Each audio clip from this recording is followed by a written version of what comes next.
Hi and welcome to Conversations with Robin. Today's program was filmed at one of our first live filmings. It features a number of amazing guests, so please sit back and enjoy. Welcome, Paul. Have a seat. Have a seat. All right. So 20 years in the luxury car dealership business. Yes. What was your favourite quote? I always say to people, making a lot of money was the most expensive thing I ever did. Want to say that again? Making a lot of money was the most expensive thing I ever did. It's an amazing quote, isn't it? And don't you sort of think about that one? So what happened for you after 20 years and, obviously a very successful money-making career, which you obviously must have enjoyed?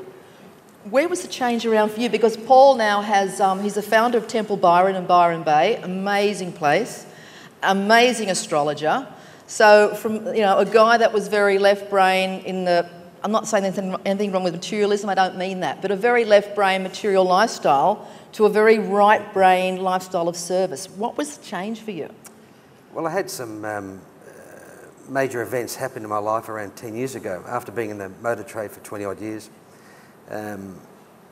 While I was in the motor trade, I was also playing flamenco guitar in a flamenco show every weekend and doing the car thing during the week. And I just go to work like a robot.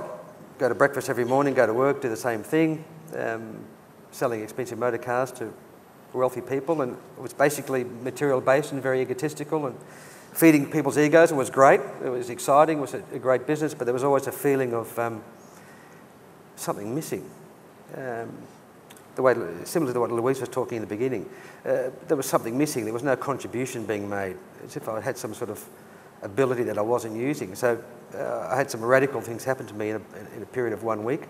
Some major things happened in a short amount of time, and the universe gave me some clear messages of what I was meant to do and what I'm certainly not meant to do, and that's how it started. I didn't have much choice. It was a big message, huh? It was a big message. The Mack in fact, well, yeah, I was brought to my knees, literally. I was actually crippled, so yeah, it's not a matter of not listening. It was screaming at me. Okay. That's when it changed, yeah. So an amazing journey, and as I say, one of your amazing gifts now is as an astrologer.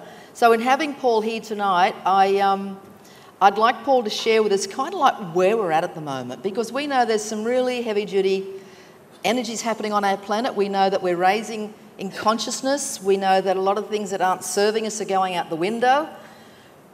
Can you give us a sense of what's happening and why, and some hope for some people? Because I know some people are really being brought to their knees. Absolutely. Look, I started studying astrology to actually find some answers to my own situation, my own life. But then I discovered it's an amazing, it's an ancient tool of understanding.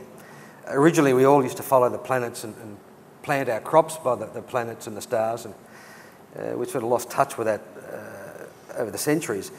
But globally, collectively speaking, with the astrological transits that are happening at the moment, for instance, there's one main one, the planet Pluto changing signs, going into the sign of Capricorn from Sagittarius. Now, Pluto in Capricorn happens once every 220 years. That's happened in the last, basically the last year and a half. That's been happening for us collectively. So what's Pluto and what's Cap? Okay, Capricorn basically rules business, amongst other things in astrology, and Pluto, of course, is the planet of total transformation. In ancient Vedic astrology, it's the snake that sheds its skin. In other words, the old skin dies off in order for the new life to be reborn. So it's the saying for Pluto is Phoenix rises from the ashes. So the last time we had Pluto in Capricorn, we had the Industrial Revolution. Okay. And of course, you can see what's happening now economically. It's there's a lot of similarities. The global economical world order is changing, and a lot of things are being accounted for. And Pluto in Capricorn was always foreseen as a time when there'll be radical changes to the business world. Not only the business world, but that's how it's basically started to manifest. Okay, so how long is that transit going on for? Well, Pluto will stay in Capricorn for 14 years. It'll be in Capricorn until 2023, but it's just gone in now. Okay. And when a planet changes signs, they always say that it's quite a powerful time. So you can see Pluto went into Capricorn, and straight away we've had some major adjustments worldwide. There are obviously other transits happening at the moment. This is a very powerful time. I've been studying astrology for a long, long time, and I've and with what's coming up for all of us, and when I'm talking about not each person with their star signs, I'm talking about collectively and globally. Yep. There are transits happening in the sky now that are about real change. And Pluto going to Capricorn is one of them. Of course, the other one, the planet Saturn, is exactly opposite the planet Uranus. Well, Saturn represents the old. Yep. Uranus represents the new. They're in total opposition. The last time we had that was the middle 60s. The flower power, the hippie movement, the non-conformity, change. Yep. So-called age of Aquarius, when it all started heating up.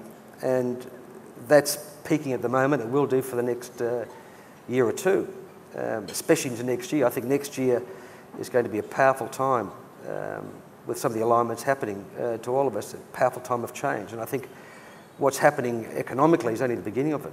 Okay, so what's been happening personally for people over the last, 6, 12, 18 months? Because there's a lot of people going through a lot of stuff. Exactly. And it's painful. Every person, of course, has an individual birth chart. Really, no two charts are really the same. And the planets do affect us. I mean, it's common knowledge that when you get a full moon, any police station or any hospital will tell you on a full moon, that's their busiest time. Yep. The term lunatic comes from people getting a bit emotional when it's a full moon. When a woman has a menstrual cycle, fluid levels change, women become emotional. It's a scientific fact. Yep. Well, if we know that on full moon that we have a high tide, scientific fact. Well, if the moon can affect us emotionally, why wouldn't Jupiter? It's 100 times bigger than the moon. So all these planets do affect us. It's just that we don't tune into them these days. So at the moment, with the alignments that are happening in the sky at the moment, globally, there's a lot of pressure on people to become their authentic selves and to rise above a lot of the external battles and the battles of the ego, to get back into more into the heart, less into the mind. Because what a lot of us are doing, and not only through astrology, we're in such a hurry. This is so-called the time of the quickening. A lot of the old prophets, let alone even in the Bible, and a lot of the religious doctrines will tell you this is the time of the quickening. This is the time when things are speeding up. The Mayan calendar getting towards 2012, supposedly a time of the dawning of a new age of consciousness. On many different levels, people are feeling that things are changing. It's time to start being our real true selves and using our power and utilise our potential. And basically that's what the birth chart, the astrological chart, everyone has an individual chart, and it's about, that's the soul's journey, that's the potential for that soul in this lifetime. Now, of course, we're all totally responsible for the choices we make. So I tell people often when I'm doing a reading, I can tell you the potential of your journey over the next 1 or 2 decades. But you can not look where you're going when you're crossing the road and get hit by a bus, and you've got to come back and do it again because you made a bad choice not looking where you're going. Yeah.